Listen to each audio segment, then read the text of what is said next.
check. Check the mic. Time. The time is now.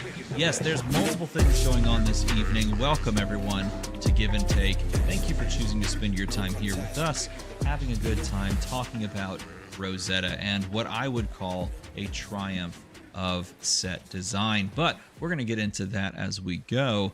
First of all, we got to describe to you what we're doing today. If you don't know, Give and Take is a flesh and blood related show where I give takes. Well, I give topics. They give takes. That's their job, is to give the takes for the topics that I give. And then they get points. And someone wins at the end. I don't know who's it going to be, but I'm feeling like I want to give lots of points today. So I think we're going to get a little spicy. Breezy, how are you doing this evening? Well, better now, knowing that the points are coming. Just flowing. It's going to flow, yeah. Rampant growth style. These points are just going to grow, spring up from the ground. TCG Talk, are you ready to receive some points? Yeah, I've been playing a lot of Kano today and a lot of Verdance, and just Look at there him we go. Off to the races, done. 10 points so to start us off. Thank you for saying that. I was hoping someone would do it. Well done. I'm going to leave those points on the board. So, Breezy, you got to claw your way back into this one already. And challenge accepted. There it is. Easy peasy. I'm not, you know what? I do have to say one thing before we get started on our favorite things about this new set. And, everyone's likes different things. Everyone likes, Team Earth, Team Lightning. Everyone's like, this set's the best, that set's the best. Oh, maybe Part the Mist Veil. Oh, maybe Heavy Hitters. Or now, of course, maybe Rosetta. But I have to come clean before all of that. Leading all the way up through pre-release season was 100% Team Acilio. Team Acilio. And then I spent 3 full days basically just playing Verdance in every single Sealed Plus event. And I have to apologize directly for saying some things I said last week. Battle Mage is actually freaking awesome. Verdance is super cool, and I might be Team Earth, and I am sorry for perhaps abandoning a silly. I don't know. I'm not going to abandon this dude. He's literally a ball of energy. Who would not want to be surrounded by that? Am I right? So I guess it is super cool to play Verdance, just like it will be to play Acilio when he gets good. So with all of that being said, I'm very excited to talk about everything that I experienced and talk with you about the things that y'all gleaned from this Rosetta set. And the first topic we're going to discuss is none other than your favorite cards from Rosetta. So this is an easy one. We're just going to kick back, everyone. In chat, you can play along. There's Hank, Goblin Reserve. Right Time Gaming, Team Earth, baby. Okay, look, man, I'll tell you what. I was so wrong on the other side of the fence. I think Verdance is a wizard, is very cool, and I had an absolute blast. But I put her up there because, 1, she's awesome. And 2, I wanted to ask you, what is your favorite hero out of the 4, now that you've gotten to kind of watch them play and seen their entire card pools? And I will just start with Breezy. It's so hard not to have a bias, but yeah, I do. I'm just going to come right out and say it. Lay it on us. Florian is by far. And I mean, I think that was leading into it. Like you kind of said with Acilio, like just off aesthetics and what little we knew about these heroes, we kind of already started to grow these connections towards them.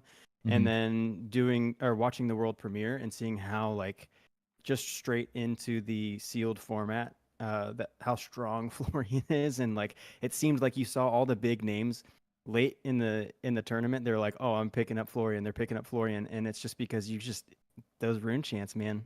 I know there's little bits of arcane here and there, but the consistency that Florian is just able to push out of all 4 of the heroes in the limited format that I witnessed the most as of now is just like one of my tops. Got to be the top pick.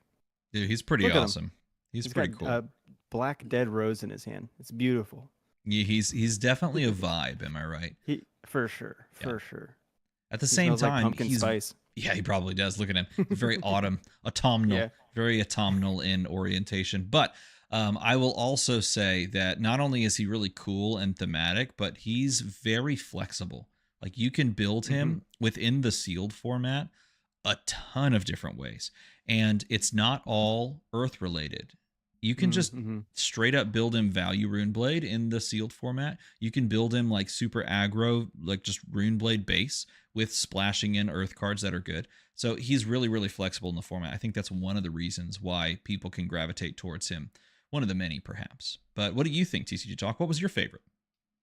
Yeah, mine is actually very similar to you. When the cards were first revealed, Acilio is definitely the one that resonated with me the most. It just seemed like really fun, and it was really cool to because spoiler season was different. When we saw the weapon, the hero, and everything, we're still like, we have no clue what this hero is going to do. So Yeah. that was really cool. But as I've started to play with the cards and like Tabletop Simulator, and now Talishar has everything uploaded, Verdansk definitely is probably my favorite because, like we were talking about before off air, is like this is the first hero where I think there's multiple archetypes that all are Mm. viable, at least initially. We'll see how it shakes out, but usually every hero might have one or two archetypes. Like Viscerai has an OTK and a normal version, but I think Verdansk legitimately has like 3 builds right now ish that all seem fun to play. They all operate very differently, and like that just scratches my brain a lot.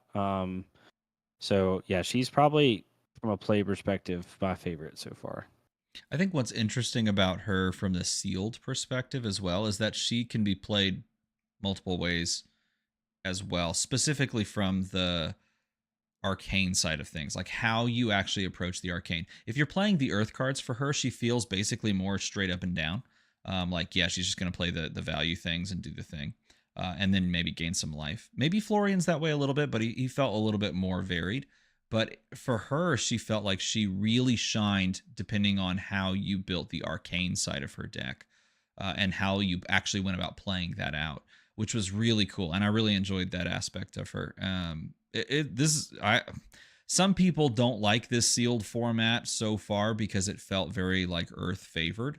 I don't mind it so much, and I think good players will shine if they know how to build their sealed pools well. And that is no more evident than the final 2 games that I played of the weekend when I played again. No, this time I played as Florian. It was the last sealed plus. I put together Florian because I opened a random card called Germinate. If y'all heard of that card, Germinate. It's a pretty good card. It allows you to do some crazy things in the format. I opened that and I played a really close game against someone I had played earlier the weekend, and I managed to pick it up. And then I immediately played John Zapata over from the AGE Open, and he was on Acilio, and he crushed me. And I still have it put together. I have a solid Florian deck, like solid. And he knew how to build his sealed pool. He opened good cards and then played it better. And that's the really exciting thing about this format is that it's a good skill check to know if you know how to play these heroes. And that's what has me just super pumped for people to try it at pre-release. So those are your favorite heroes, huh? Those are the 2. Let me ask you this. What is the craziest card from this set in your opinion?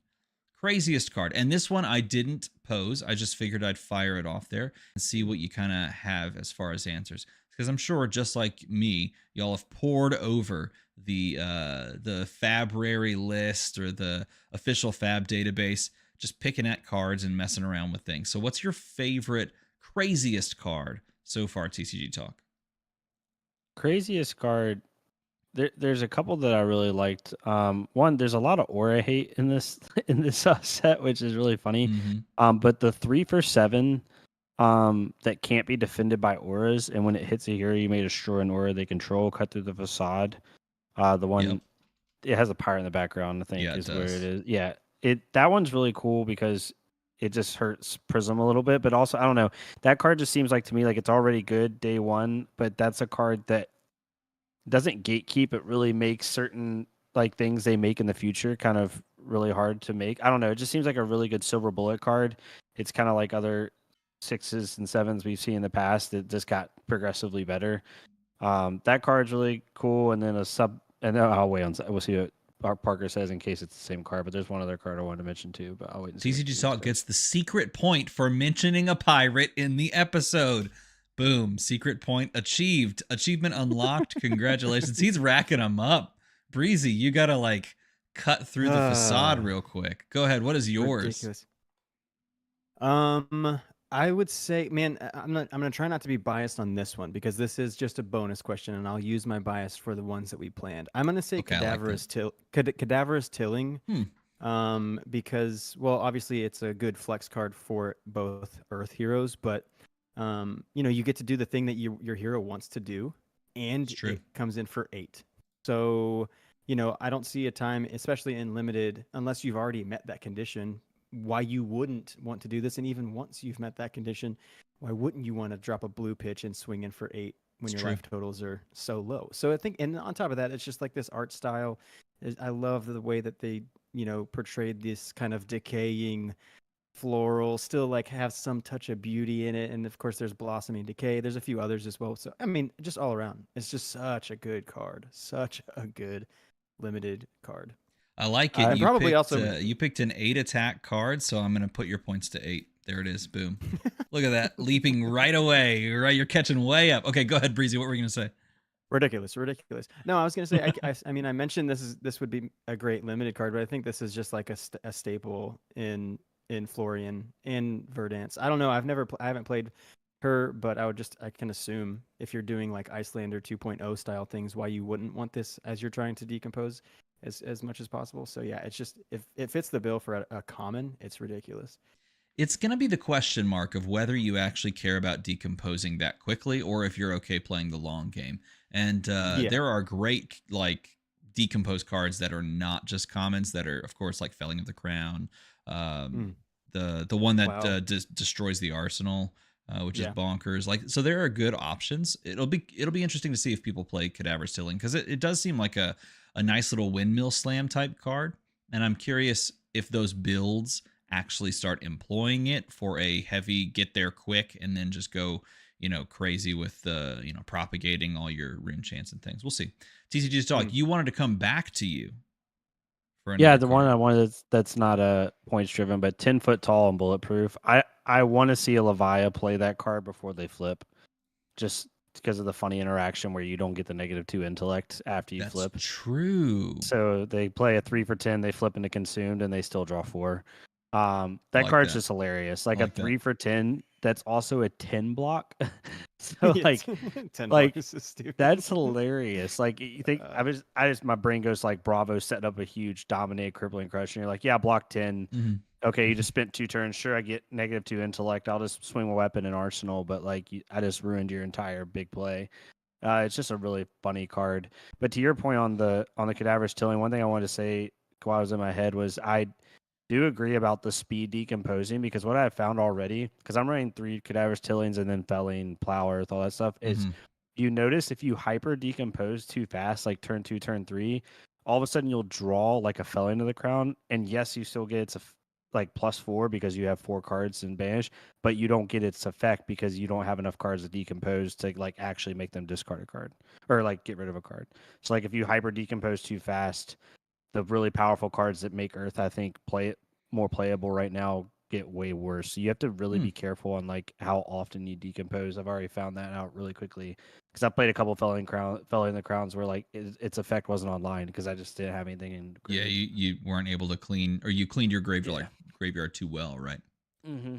Yep. I think that is a real thing that comes in constructed. I will say it doesn't feel as prevalent, perhaps is the best way to say it, in sealed, but it is something that you have to consider because like you'll draw up your hand at pre-release, and you'll have like 2 red Cadaverous Tillings and like a blue Earth card and then some other random thing that you don't care about, and you're like, okay, I could play this Cadaverous for 6, or I could wait a turn, Arsenal 1, overpitch it, and then send it to the bottom for a late game.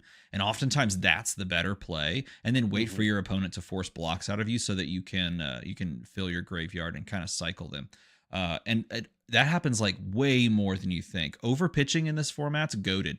So like just overpitch your stuff and like put it to the bottom and keep it rolling. Unless you think that the game's not going to go very long because you're playing against a lightning hero or you are a lightning hero, then maybe not. But otherwise, like overpitching's huge. Okay, so that's craziest card. What is the card that to you had the best art in this set? TCG Talk, what's the card, looking at Rosetta now that we've seen everything, that has the best art so far? So I had to narrow it down to one of them. So like the general answer is the Assassin Armor Suite. I love that. But if I had to pick a card, it's the legs, the Widow Web Crawlers. That art is so sick. And once I found out, obviously it's made by his name is Iswardi, and they were the ones who also made Conceal Blade. So then you can do the connect the dots where the woman sitting down in the legs is also the person on Conceal Blade. So you find out they're part of the Spider Clan. I don't know. There's just a lot of background to that artwork, and it made me love the art even more. And I hope to goodness they come out with an assassin at some point with the theme of this art. So yeah, at the armor suite in general, but if I had to pick one, the legs were sick looking. So yeah, I give you -1 point for choosing something that destroys wizards. So you're out. Well, that's brutal. That entire suite. Someone came up to me and they were like, "Man, have you seen this card? Arcane Barrier 1, Spell Void 1." And I'm like, "I know, it's crazy." And then they were like, "And they gave him a whole suite of it. I can't believe it." And I'm like, "Stop lying. They didn't give him a suite. That would be so stupid." Literally said this in full sincerity. I was like, "They did not give it." And they were like, "Really?" I was like, "Yeah, they didn't give him a suite. There's no way they would do that." They gave them a suite. And it's all awful. in one go. It's awful. Blocking 8 is pretty good. It's really good. So, and honestly, after I learned about that, I was like, "Holy crap! This is so incredible for assassins. Good for them, right?" Yeah. It just highlights to me why this set is just such a ballpark, knocked it out type set, because I feel like literally everyone got something that feels impactful to their class. I don't know of a set that has felt that way since Crucible. Dynasty, Everfest. There were classes that felt like they got good stuff, and then classes that felt like they were just but Crucible felt yes, but I don't know, man. It's crazy. I feel like everyone got something. Yeah, even Dromai got another dust, Even Dromai got another dust, which they're prepping for next year, right? They're going to re-release her in Uprising 2, Electric Boogaloo. It's going to happen, man. For sure. Dude, I'm telling you, they're going to do Uprising 2. They're going to have Dromai as the Empress, and they're also going to release a pirate set. Because EXP204 said, if we ever get a pirate hero, we'll see this man lose his mind. I wouldn't. If they revealed a pirate hero, I would not have a mind to lose. I don't even know what I would do. I would just ascend to a higher state of being. Transcendence would occur. Succumb to the temptation. Best art, hands down. Well, what do you think, Breezy? What's your favorite art from the set? Yeah, I mean, Succumb to Temptation is fantastic, but I mean, it's hard. Because I also like Machinations. I really like that. I like that. I watched you do your box opening live, and you pointed out something that I hadn't put together that's so obvious now, is that it does look like the symmetrical, cut in half and mirrored. It's a beautiful card, but I think the trophy for me is Face Purgatory. Card is the EA on that thing. It's ridiculous. Yeah. And it's so Runeblade. It's so good. It just embodies everything that you want to see in that class, and it helps us, obviously in my main board I'm still running Crown of Providence, but even if this card had a blank text, it would be on my sideboard, purely just to see that the card sitting there the whole game, because it's just so beautiful. So I got to get my hands on an EA. That little skull peeking out, it's just so good. It's just such a good card. I will give you a compensatory point because this is not showing the EA, and let's be honest, everyone needs to see the EA of this. By the way, that art was done by the same artist who did Talk a Big Game, and that artist has just some absolutely fantastic work across this game, and has done really cool altars as well. Look up the altars that they've done, and they've done some incredible altars. Really good stuff. I've been blown away. I follow them on Twitter, and they're severely underfollowed. Yeah. That's Thomas. Thomas. Yeah. Something. Thomas. Yeah. Yeah, dude's a monster. Absolute monster. Truly, truly, truly, truly. Okay, so we've talked about favorite heroes.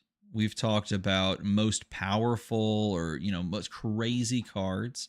Which, by the way, I really appreciate the 10-foot tall and built like a tank or whatever it's called, because that's what it should be called. I like that. I like the art, and I saw that and chuckled while we were all crowded around at the event and trying to figure out like what we were going to draft or I guess build and sealed, and everyone saw that card and we all just had a good chuckle. What else can we ask about favorites? What do you want to ask about favorites? I'm not. Oh, you said something about mechanic, like our favorite. Oh, what's your favorite card text? Yeah, something? what's your favorite card text? Let's do that. Chat, sound off below if you want to ask a question as well. But favorite card text, let's do that one. What do you think is a favorite effect or favorite like card ability that you saw this weekend that you can't wait to either play yourself or apply to a classic constructed deck of your choosing? Breezy, take it away. Succumb to Temptation is I hate that card so much. So stupid. It's an assassin card that they accidentally printed Runeblade on the bottom. That's literally what it is. I mean, it does everything that an assassin wants to do, that Runeblades wished they could do, and now we can. And the fact that you can play it as an instant, and you have to ask yourself, how many times have you just taken like at least one rune chant to the face at any given point during a game? Probably a lot.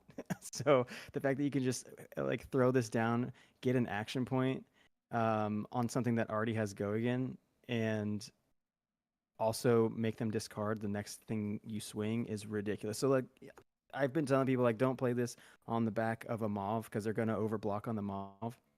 But it's okay to throw this out in the reaction step and then follow up with something. Because once you see they've overcommitted the block to the Mauve, you're like, cool, you have 2 cards in hand. Give me the rest of your cards one way or the other. And it's just like, cool, I will continue out my next turn, scot-free, living high. And this card is so beautiful. The artwork, like it was up there as a contender for the top artwork as well. It's just such a strong card that Runeblades in general needed access to. There's so many times where people are just like, I'll just disregard this. Unless it's a Mauve, I don't care. Because I'll just volley back. And now we can say, no, is this a Revel and Runeblood in my hand? Is this an Arsenal target in my hand? Or is it a Succumb to Temptation in my hand? Is it a Snuff Out in my hand? So we've got these things that now people have to beg of like, dude, what are they going to do to me? What do they have left? And that's exactly what we needed. It asks for interaction, doesn't it? Yeah. Yep. I think that's cool. I will give you 1 point exactly because it feels like the perfectly balanced thing to do, which this card is perfectly balanced, of course. So there it is. Obviously. TCG Talk, lay it on us. What do you think is the coolest card effect that you've seen? The coolest card effect is Gone in a Flash. That card changes so much about now. It's like not unconditional. I'm over hyping it up, but to me, it's almost in Lightning specifically. It feels like an unconditional snatch. Like it can do such dumb stuff in both Aurora and Acilio. It pairs very well with certain, like it has a little bit of anti-synergy with like Channel Lightning Valley and Lightning Press, but it doesn't matter because like when you combine this card with another card that's very close to being my favorite, which is the Somersault card, like it can just get really dumb really fast.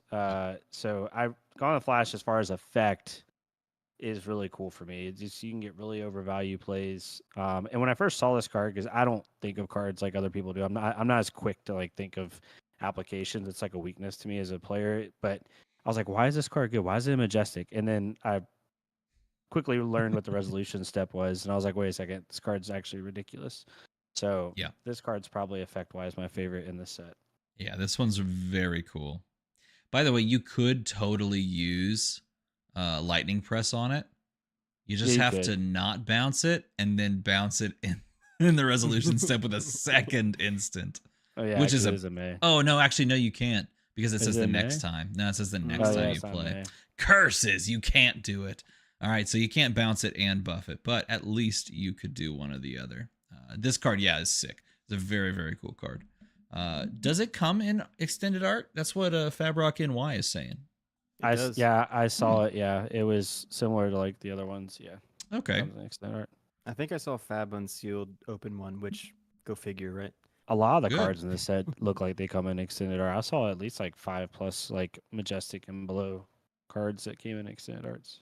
I personally like them putting things in extended art. I think like putting majestics, even maybe not all of them, of course, not all of them, but picking specific ones and making them extended art just feels like the right choice to me. I like this card a lot, so I'm giving you 2 points. There it is, 2 points done. Because this card makes me more excited. I really wanted all of Iswardi's equipment suite to be EA, so you could like puzzle piece them. Yeah. And see the body pieces. I don't know, like it's a crime that they just covered up so much of that illustration. It's so amazing. That would be really cool. You know what we all miss for favorite art of this set that really upsets me? I need to change my Meet answer. and greet. No, the Marvel Rosetta Thorn. I was surprised none of you said that. That card looks absolutely beautiful. Like that card is insane. I would have given you extra points if you would have said that. And apparently that card's like insanely rare. The person who pulled it, apparently a judge was near them, or not judge, a LSS employee was near them and said that card's like hyper rare in this set. Yep, and I heard pray tell that that it got pulled more than one time that weekend. So that's pretty exciting. But yes, it is apparently quite rare, which is really exciting. And I wish we could show that on the stream. I guess I could like try to bounce over to the official Fab page and see if it's there. Maybe put that on. Let's see if they have it. Do they have it on the official Fab database? I'm not sure. I know while you're looking at that, I think it's Jorge. Hopefully I'm saying your first name correctly. What is the coolest interaction in the set? What is the coolest interaction in the set and with cards outside of it? So like what card kind of goes with an outside card now, and like kind of if you can think of one, Breezy. I know Runeblade goes to my head. Like in my opinion, one of the coolest interactions is Deadwood Dirge with Vincett's ability. Like it just makes Vincett so much more like her making a rune chant and then playing Dirge to then get up to 3 rune chants, either yellow or red, to then play a card. Like it just makes that was like my first one where I was like, wow, that immediately made Vincett a lot better. Here's Steven, I sent you a picture. I have it right here. I figured a way to pull it up, but I don't know if I can. I don't know if I can just drop it in. And if you sent it via Discord, unfortunately, I can't pull it up, which sucks. Well, that make everybody go look at it and stare at it for an extended period of time because it's worth staring at. I want to know what's your favorite kind of combo within the set so far? Have you thought of anything or have you played around with anything thus far? I have, for sure. I mean, in Viserai, just doing, I'm on a Shrill package with like some more standard things that you might have expected prior to Rosetta. And just the extension of turn that you're able to do. So it's not necessarily like this mind-blowing combo, but to hit a Mauve into a Arcanic Spike, and then maybe hit a Snuff Out with the Succumb on top of it, and then if you have a Tunic resource, you can come in and swing your Reaping Blade, and it's just like all this disruption and all these weird awkward breakpoints that just like weren't really possible because prior to this our one costs were like Meet and Greet and Consuming Volition, which just weren't all that scary. But I mean, to Dylan's point, I think like the prize winner is like Mordred Tide, Arcane Cussing, Dirge. All of this has Go Again, and you just made like 46 rune chants and haven't spent a dime. 46 rune chants. That's a lot. I've had Florian make 10+ rune chants on me late game, and it wasn't even like a combo turn. It was just your ability was turned on, and they went like Cussing into Dirge, destroying Cussing, and they made like 10+ rune chants, and then swung on me for like 17, 18 damage. I'm like, okay, literally just by playing a normal hand. I will tell you, I both did that and had that done to me last weekend. The multiple Florian Arcane Cussing Dirge play. I had that happen to me on multiple occasions, and I have inflicted that upon my opponent on multiple occasions. Breezy, you said you can create 46 rune chants, so I should give you 46 points. Isn't that how that works? 1 point per rune chant. 1 point per rune chant. That's the play. No, I'll give you exactly 6 points because I lost against a Florian who made exactly 6 rune chants twice in a row on the like back-to-back turns to blow me up from a winning position. So I remember that, and it's a core memory now. So there you are. There are your 6 points. But also, I appreciate you picking a hero that is near and dear to your heart in Viserai and like targeting that, because that's kind of what the set feels like. Like I said earlier, it just feels like a set that just gives you the thing as a specific player to a hero that you wanted, or maybe that hero needs. And I think that's really, really cool. Unless you're Kano, in which case it tries to give you things that might make it better to lose the tomes. And honestly, maybe I'm on a little bit of copium, but I think there's still something there. So we'll see. We'll see if people. You never count the Kano gang out, right? The wizard contingent always rises back up somehow. So we'll see. Well, I mean, for mechanics or functionality of cards, I almost said Surge because I really like that they're going a lot more into that territory with from Dynasty. Like we didn't really see much of it until now, and it's like everything has a freaking surge effect and on hit effect. And it's like, dude, this is gonna get out of hand. So I know there's a way. There's going to be a way where Kano creeps back in and just does degenerate things here soon. Yeah, I mean, he's geared up for it. He's got a lot of options now. Tons of blue zaps have been released into the wild. So really, who knows? Who knows what's available to him? And TCG Talk, you said because I was trying to pull up Rosetta Thorn, but you said the original comment of the Deadwood Dirge on the arcane cussing. Is that right? Yeah, the original interaction for me is just those two. Like the consistency of the non-attack actions now make it pretty nuts.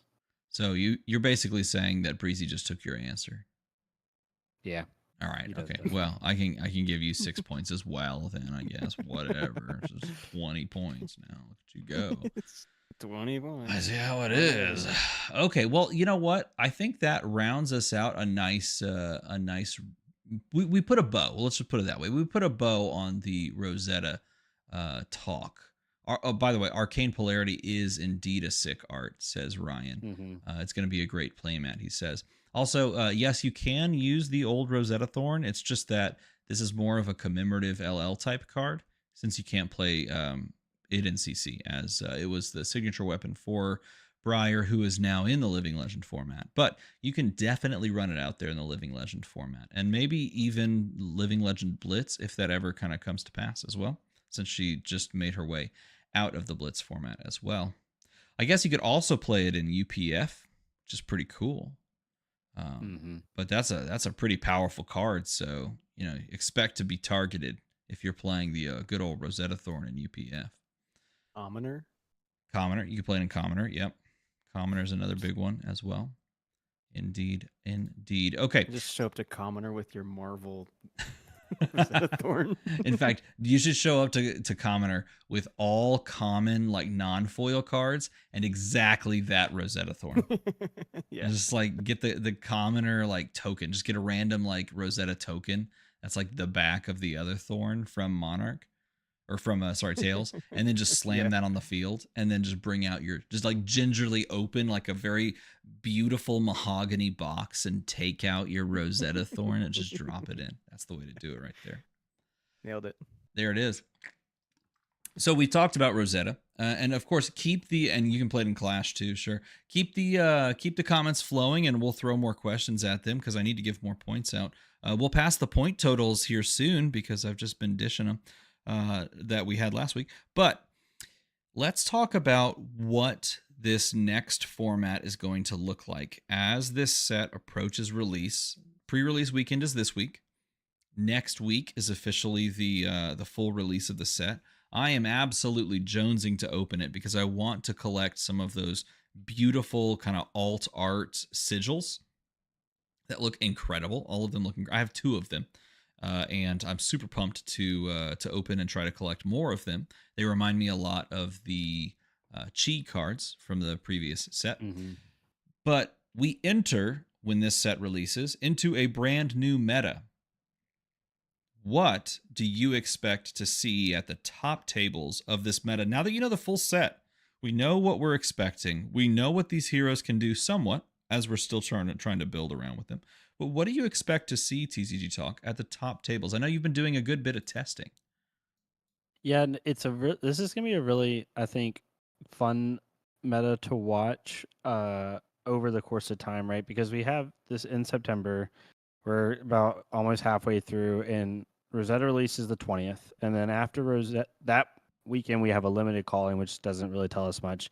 The only CC events we have between now and Worlds, other than ProQuest season, are Battle Hardened Tokyo, I believe, Battle Hardened Milwaukee, and ProQuest season. I think that's it. Mm-hmm. And then we only have two major like high key events, and so it's a very short amount of time. It's basically like a month before we have about a month. So all that being said, I think it's going to be like a really progressive meta. Like week 1, I fully expect Enigma to be like the boogeyman because that hero just doesn't have a bad matchup currently, right? Until these decks are figured out. But then I think it's going to slowly progress. Like I see like 3 iterations of this meta from now until Worlds. First is going to be Enigma. Then you're going to start to see the Rosetta heroes get figured out. You're going to see arcane heroes like tech for Enigma a little bit more, maybe focus a little bit more on rune chain generation rather than value from the Earth stuff. I think Vincent and Viserai both come up a little bit, how good they are from like a tier list perspective, whatever. But like I do think they'll be a good counter to Enigma.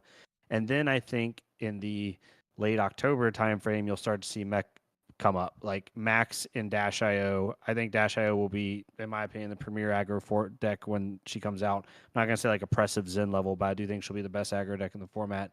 So I think it'll be like this progressive thing, which is really cool because I think when Worlds comes up, we actually might have like a what the heck is the best deck because you're going to constantly see it change. And I think ProQuest season will probably have the most influence on that because it's literally the week before Worlds. But also people are going to have to probably lock in their deck by like I'd say the first week of ProQuest season if you really want to have like a good thing. So yeah, Enigma, Rosetta, Mech. That's kind of how I see it go over the next like month and a half. I could see a lot of that. I think I would say that I think Enigma is going to start off strong but fade faster. And I think it's because people are going to be able to present more annoying sources of damage via rune chants and things like that. But I don't know. It'll be interesting to see if maybe they play more measured. Like I'm just going to play efficient attacks game plan and then build a couple of ward auras, not really lean on it too heavily, and just use those for pure value, like secondary weapons. We'll see. I don't know. It'd be interesting to watch it play out, though. Breezy, what are your thoughts? Mine's not going to be as scientific as that because it's I have no data to drive this point aside from my own hard-earned opinions. Um, so yeah, I think that I'm on the same train that Enigma initially is going to, now that Zen has, been dropped down quite a bit. She just was being so hard pressed by his presence, and now that he's gone, and there's just so much familiarity with it. As new as she is, people were just waiting for that little window of opportunity to step in and make her like the best deck in format. So I think she will exist as the best deck for a couple of weeks.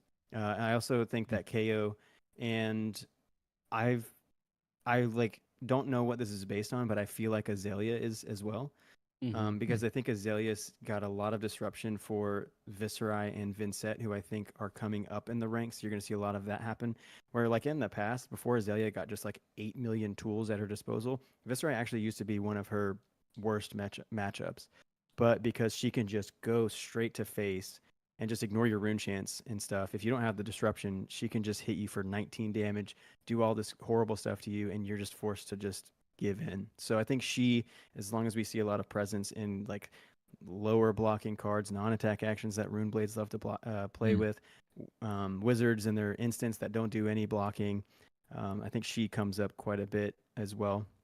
But yeah, I think I could see I could see it going in phases. Ultimately, I do think that Viserai is going to be a top contender, and I really don't want to say this unbiasedly or as a biased opinion, but there's just so many people that don't play Viserai or haven't played Viserai because they couldn't, and now that they can, I think that they're gonna break him.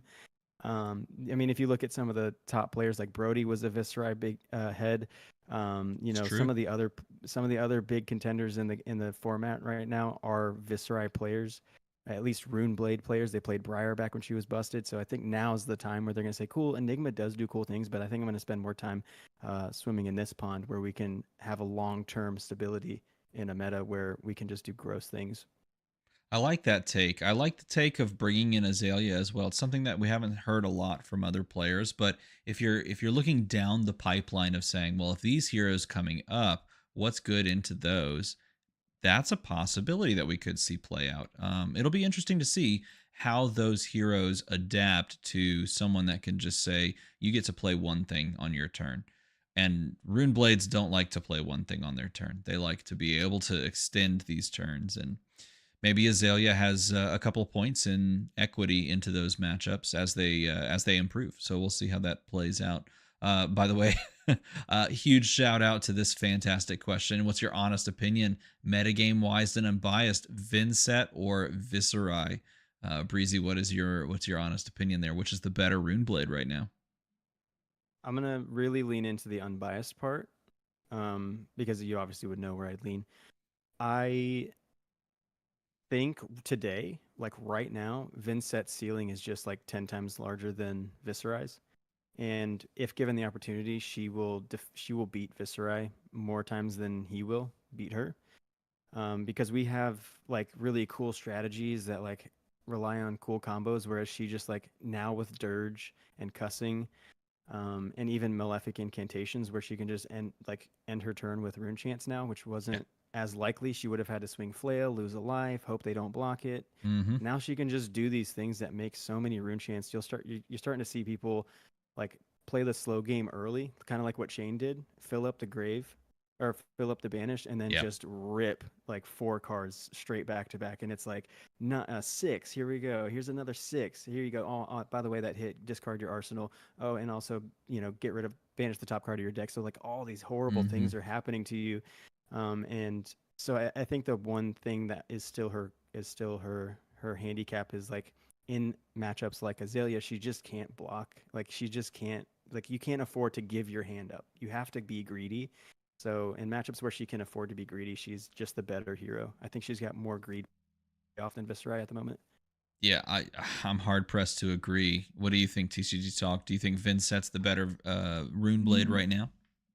It's such a weird thing. So I agree with Parker's point on ceiling. Vinset's ceiling's like when she gets tempo, you're like dead. Unless she just draws like 4 non-attacks, which she does do sometimes, because then you're kind of just in trouble. I will say though, if I'm playing a 9-round calling, I'd rather play Viserai.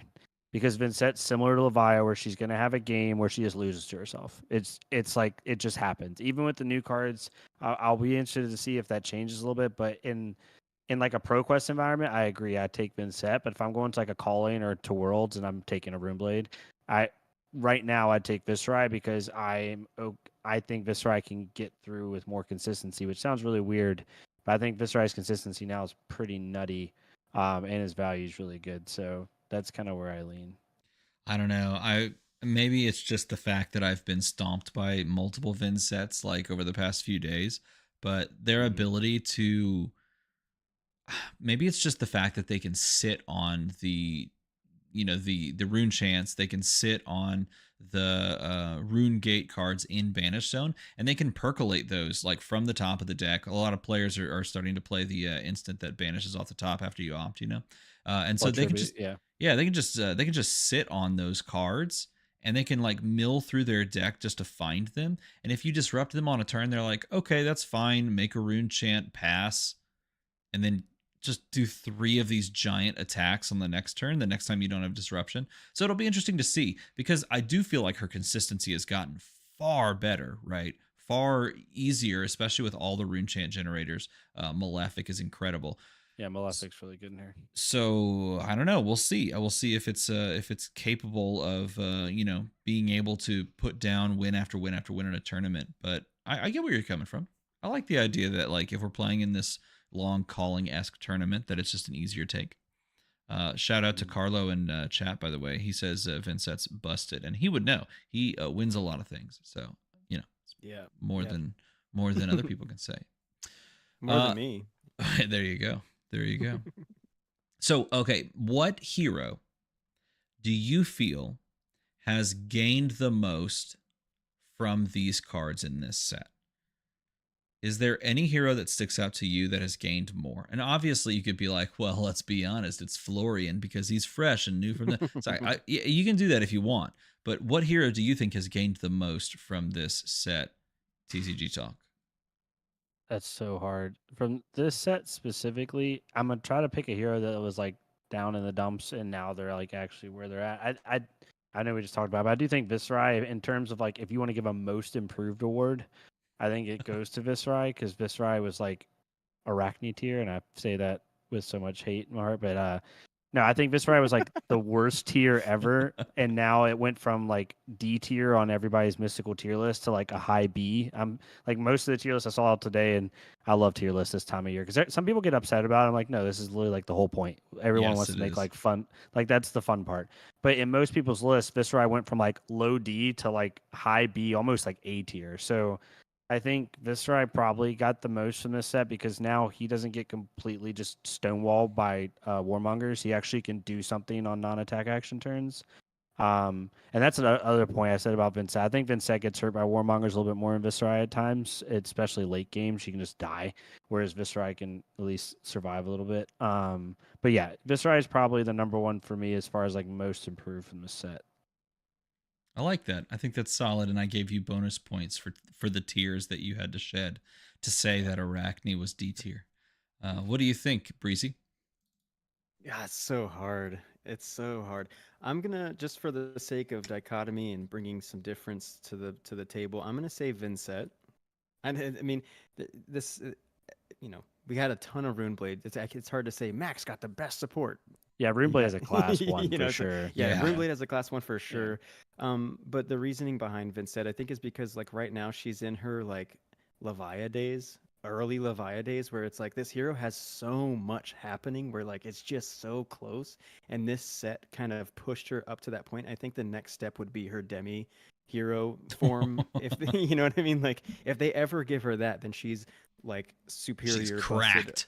Yeah, just completely destructive.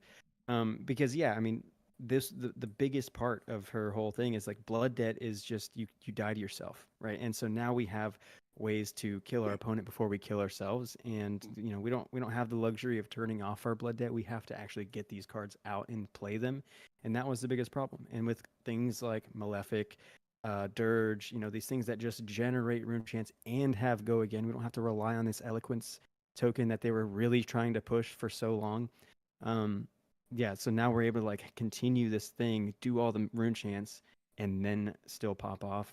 It brings some respect to a hero that I think is finally like, it's just so overdue. When you think that she came out with Prism 2.0 and you look at where Prism has been able to go in the time that they've both existed, that is to me the biggest bump up for a hero, is to get her viable. People are actually questioning, hey, maybe there's something here. Whereas like, a month ago, we were like, that's for funsies. That's a for funsies hero. Yeah. So as much as I love Viserai, I think I have to pick Vincent here. I give you 5 points because that is actually the hero that I was going to choose out of all of them.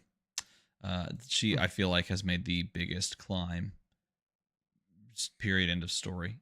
Which is just crazy to think. We got a ton of wizard cards. The only downside is that Kano doesn't really employ them, and being the only wizard before these two new wizards came out, it's kind of hard to apply all of them to the one hero, right? Whereas I feel like the cards that Runeblade got maybe just feel a little bit more impactful.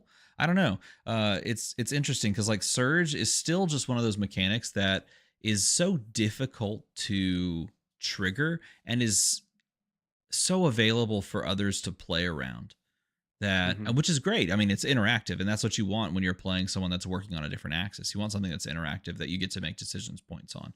But at the same time, it's like one of those things that's not as impactful to the board state as being able to go 6+4 rune chance into 6+3 rune chance into make a rune chant on the back end, play Revel, and then send the like Flail plus Revel rune chants. Like that's. Being able to do that now more consistently for both heroes is just crazy. So to me, it's like I want to say Wizard got a ton of good stuff because I like wizards and all that sort of stuff. But it's hard to argue against like Runeblade just getting the lion's share of the cards in this set, just really impacting their class as a whole, you know. Oh yeah, Mm-hmm. but before the bans, it would have been Kano. Would have, and that's not for bonus points. It would have been Kano. Like Kano would have been absolutely disgusting with before the bans. Like open the floodgates on. I just think of like stuff like open the floodgates and overflow the ether well on like Yeah. blazing turns that are pitch stacked, and you just draw like 15, 20 cards off of everything you're doing. Like it would just be unbelievable. Yeah. But yeah, I don't know. Before that. I'm not sure. I don't know. I feel like Kano was in a great spot, and adding those cards in just makes you go, okay, we're at an embarrassment of riches point. I don't know how much more it pushes him. Whereas like there's a ton of cards that Runeblade gets that I go, oh, that's a really good card. That pushes this hero a little bit further. And then so does this one, and so does this one, and so does this one. So it's like, can the rich really get that much richer than, you know, someone that shoots up from the bottom tiers to the top? So he would have feasted for certain with those two cards. But honestly, it's probably just those two cards. I can't really think of much that I'm like, yeah, Destructive Aethertide. There you go. There's the blue that blows up the arsenal. That one's not bad. But I outside of that, really, it doesn't necessarily lean his way. He's not playing Glyph Overlay, that sort of stuff. So, yeah, it's interesting. It's interesting to see how his deck's going to change as well. Who knows? Who knows where Kano will go? Just 60 copies of Scour. There it is. At this point, you might need it to be able to play into all these auras. Anyway, well, I was distracted I was thinking wistfully about Kano, and now we're going to move on to the final topic, which is pre-releases. There are multiple pre-releases here in town in Dallas coming up. I'm thinking about going to one of them. I played a lot of Sealed, and I had a blast, and so I want to play more Sealed. So I'm thinking about going to one or more of them this weekend. And my first question to both of you is this. When you sit down to open your pre-release packs, not the little pack that comes with when you open the booster cards, what are you hoping to see in those packs? Breezy, what do you want to see in those packs? Is it a spicy card? Is it like a solid pool that lets you play with these heroes for the first time? What is it you want to see? Yeah, I mean, everyone wants to pull something that they can take home and outside of the limited, experience, the commons and the rares that kind of push the game and get you the victories. But like everyone wants that, like, oh, I got a Fabled, or oh, I got the EA Legendary. I think for me, those are really nice. I kind of want to be, and I hate that I'm saying this out loud because I'll probably speak it into existence. I know mentally I'm going to be trying to force Florian. And I want to be given an Ocilio pool and be forced to play Ocilio. Like, I want to see nothing but Ocilio cards and be like, dude, I can't do anything but play Ocilio right now, and just like be challenged into that corner. Because I just keep pigeonholing myself. Every pre-release I play, I'm like, oh, this is the hero I love. I'm just going to play that one. and it works out. And it's like, it seemed to work out every, the last 4 or 5 pre-releases I've been playing the hero that I wanted to before I even walked in the door. So I'm hoping that as much as I'm going to regret saying it, because it's probably going to happen now, I want a challenge. Like, I want the set to challenge me and get out of my comfort zone with from the things that I just would rather play. That is the answer I was expecting the least. I was not expecting that answer at all. I don't know how many points to award you. I don't know what you earned. So here's 3 points and a firm handshake and me telling you Godspeed, good sir, because I don't know what to do with that one. I took away 3 points. Sorry. There you go. Yeah, I lost points, and then Dylan got them instead. God dang it. Oh, you know what? We're doing it live. Forget it. There it is. I don't know. I've just been thinking about it. And it's just like, dude, I'm getting all nervous. Am I going to get the pool for Florian? God, I'm going to get the pool for Florian. And I'm just like, no, you know what? Stop falling into that mindset. Go out there and play whatever the cards you're given, and force the thing that, stop forcing the thing that you're comfortable with. I like it. Push that mindset. That's the way to do it. Yeah. TCG Talk, what do you want to open?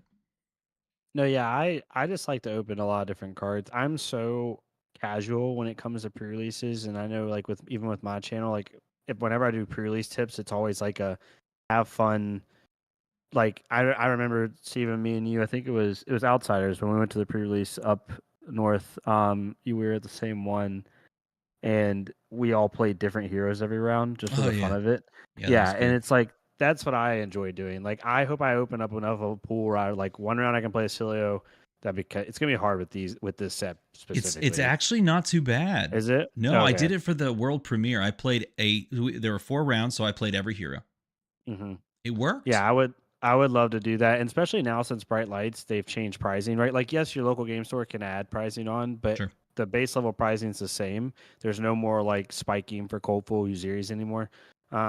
So I hope I open a pool that has like one cool spicy card that I can keep for my constructed play, and then give me enough so I can play like Florian one round, for Dance the next round, Acilio the next round. That's what I enjoy, and because I love that. I love going to pre-releases and playing with people that like have played like one game of Flesh and Blood, and like I've had some pre-releases where I'm like, can show me your hand? I'll help you, like because they don't know what the card does, and it's like that I have the most fun doing that. So I hope my pool like reflects being able to do that. Honestly, I like that. 4 points to you for picking an answer of a thing that I actually did at the world premiere. And yes, I recommend to everyone that goes to either a world premiere. Well, I mean, that'd be different for a world premiere because I know there's people out there that are like farming those tickets. You know what I mean? And so like there's incentive to put together the best deck perhaps and jam it out there. But I would argue that you will have just as much fun playing all 4 heroes each round, or not all 4, but a different hero each round that you will spiking the tournament.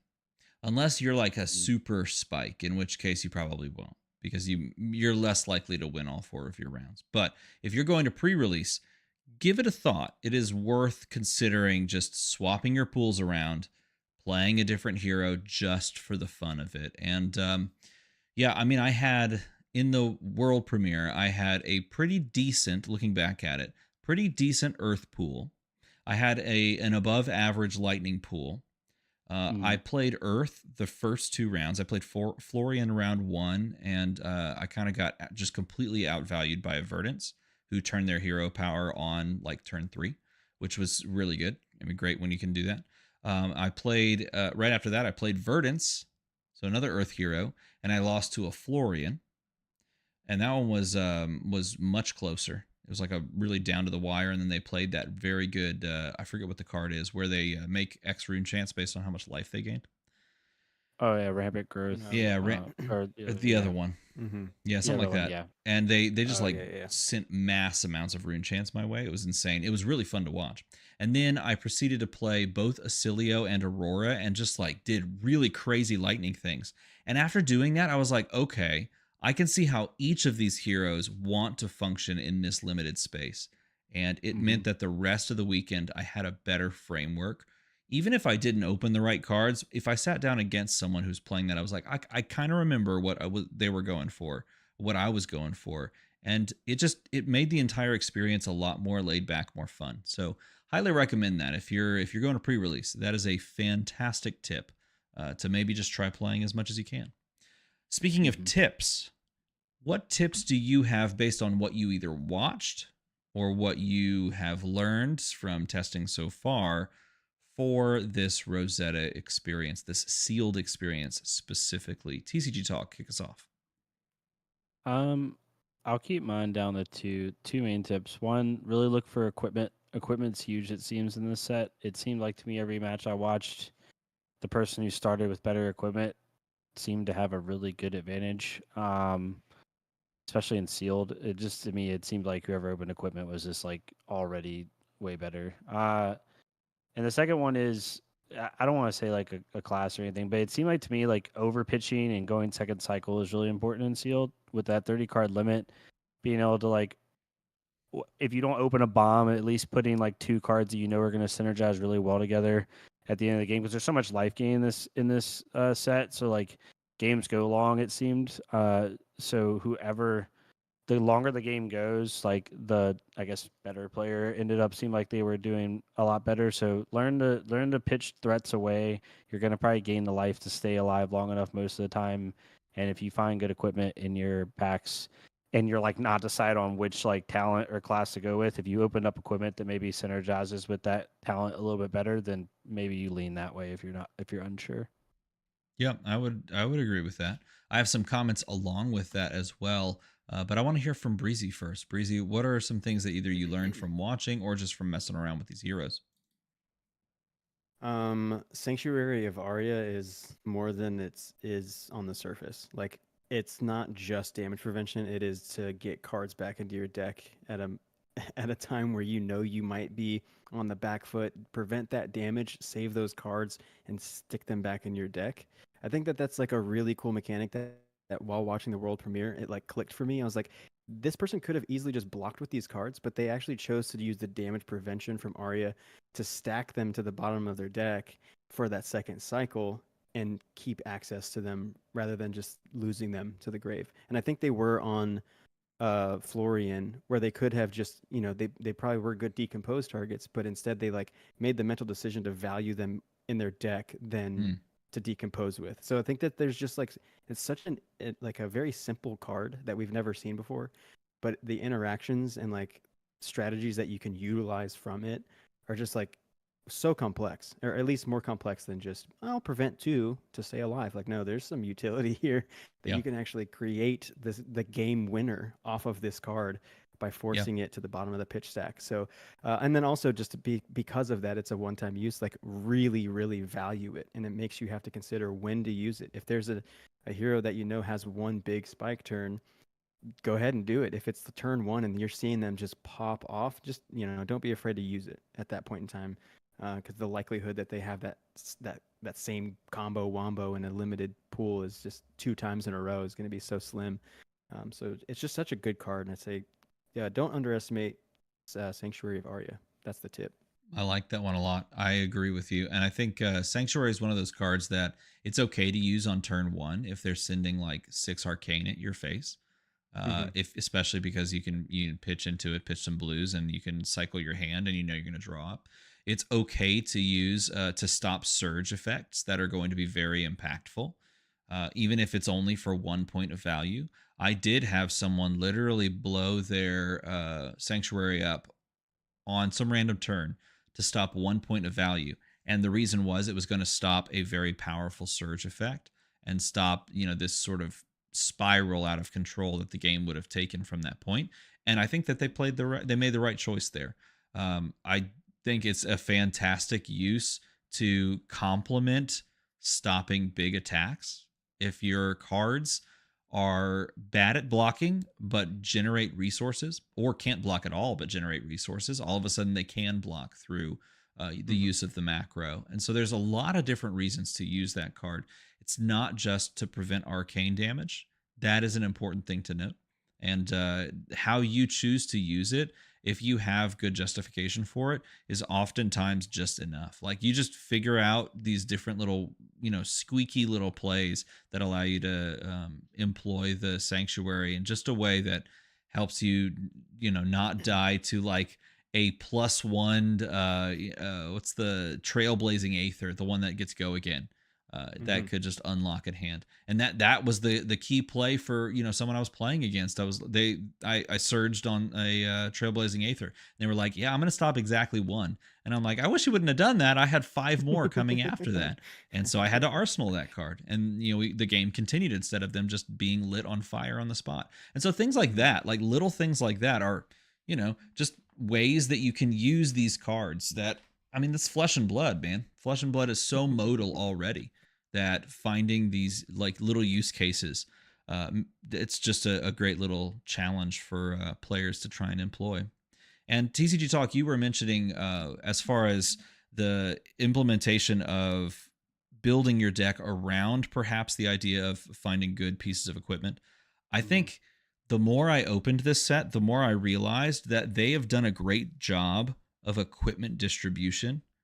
And regardless of what you end up on, I'll put it that way, regardless of where you go, you end up with like 3 pieces of equipment basically the entire time, which is very cool. I don't know how they did it, but after all of the sealed games that I played, after all the sealed pools that I opened, I think there was exactly 1 sealed pool where I ended up with like triplicate boots. And it was like this weird moment of like, oh, how'd that happen? That's never happened in all the other sealed pools I opened. And so you end up with just enough equipment, regardless of which way you lean. I don't know how they did it, but they did a really good job. Maybe it's just the fact that they have 8 packs now. And so therefore you have, 8 slots for equipment.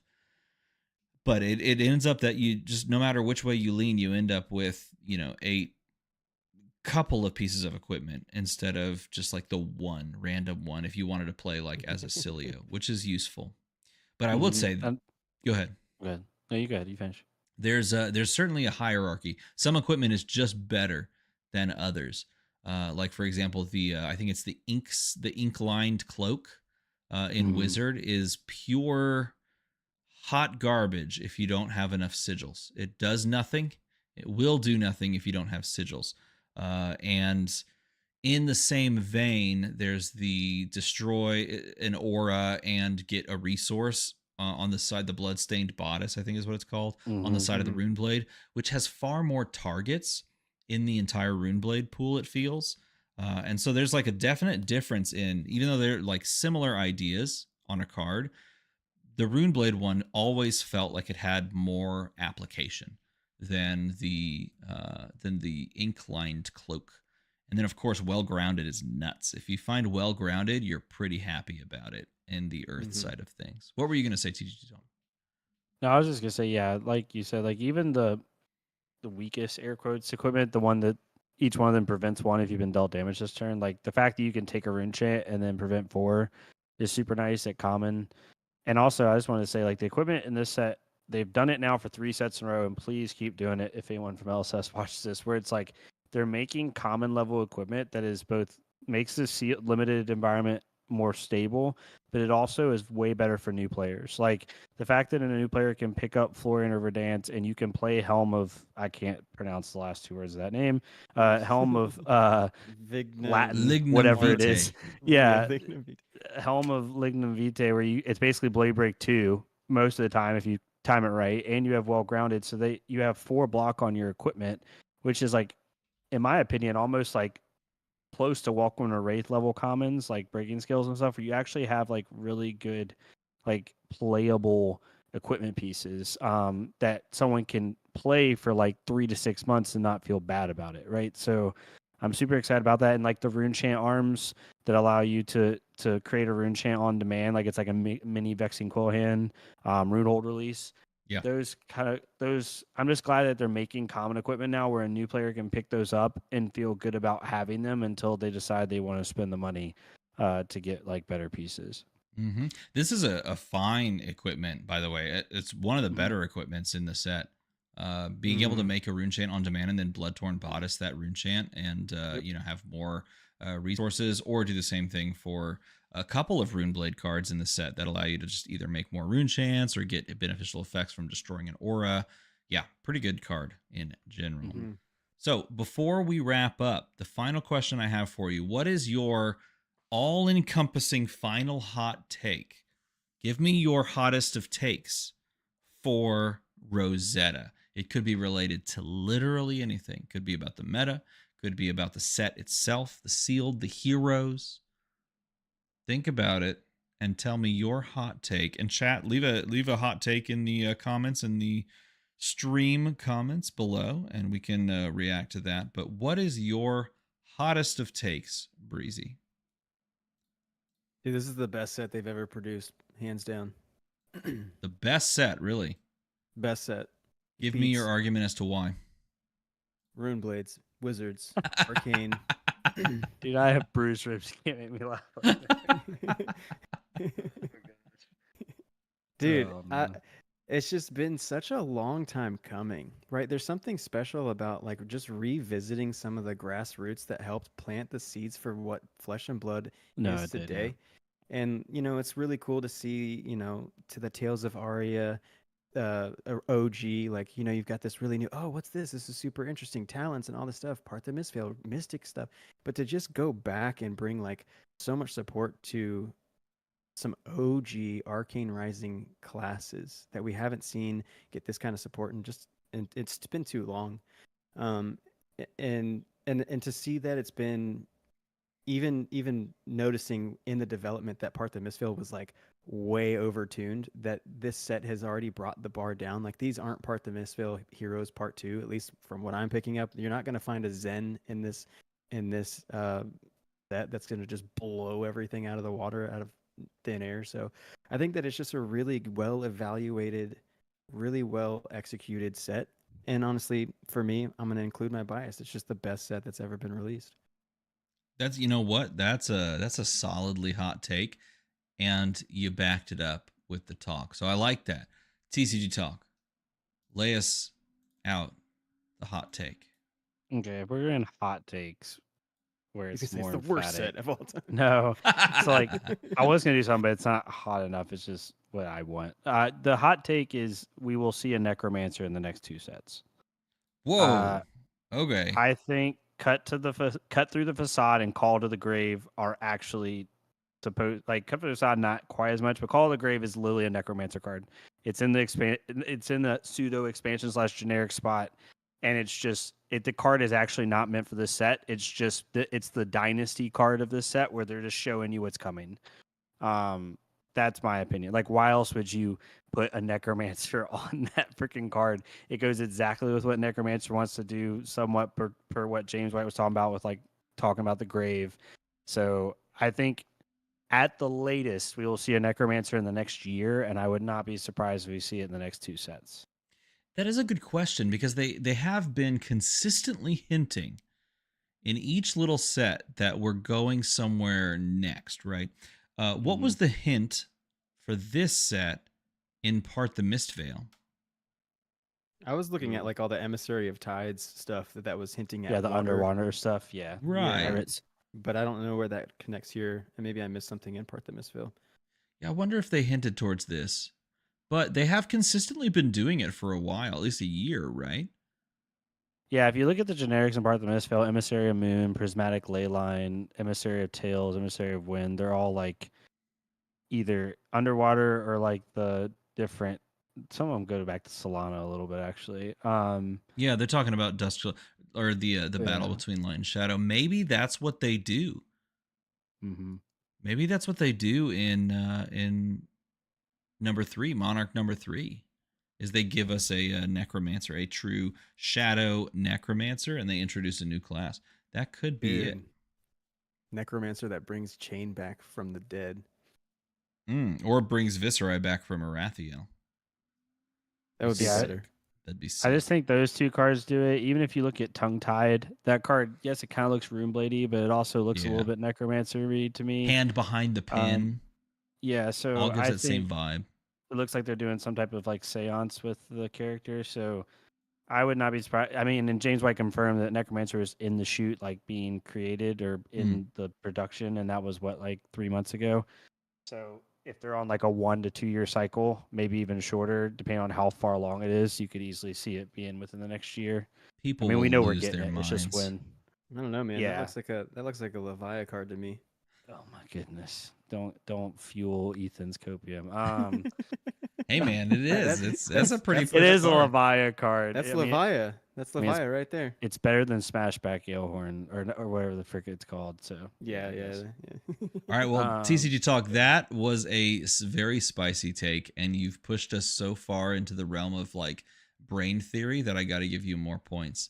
So that means that you've scooped up the win this weekend. Congratulations on picking up the win. I put you on the spotlight. Look at you go, flexing right away. You were actually the first person to say Kano as well. So, I mean, when you do that, you have to pick up the win, right? Yeah, the Kano points got me there. Yeah, I sure did. You know what? It happens. Sometimes when you just say it first, that's all you really need. Hit us with... I'm never going to say it first. I'm going to get my honest wins. Okay. Didn't you say it first last week? He did. He literally led with, I just want to say Kano. I think you won that. I think you won that last week. Wow. It's like there's a bias on this thing. Oh, man. We got to fix that. No biases on this hot take channel. Well, hit us with an outro. Tell us something exciting, something to do.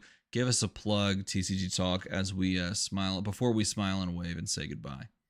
Something exciting, or I guess something that I'm super excited about, and this may never come to fruition, but I hope it does. And we talked about this card, but I wanted to mention again the card Truce.